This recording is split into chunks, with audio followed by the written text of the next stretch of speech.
Register a business name in Virginia. In today's video, you are going to learn how to register a business name in Virginia. Follow the steps till the end and don't miss any important point.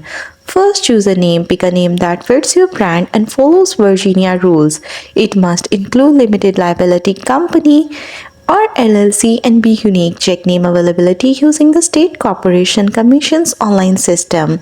Then appoint a registered agent. For this, your LLC needs a registered agent with a physical Virginia address who is available during business hours.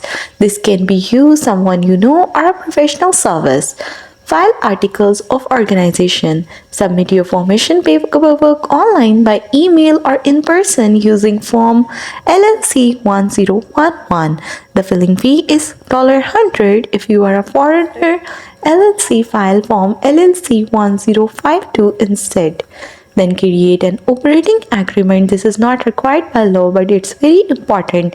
It explains ownership, roles, management, and voting rights. Banks also often ask for it. At last, get an EIN. Apply for a free employer identification number on the IRS website. You will need it to open a business bank account or hire employees. And that's all. That's how you will be able to register a business name in Virginia.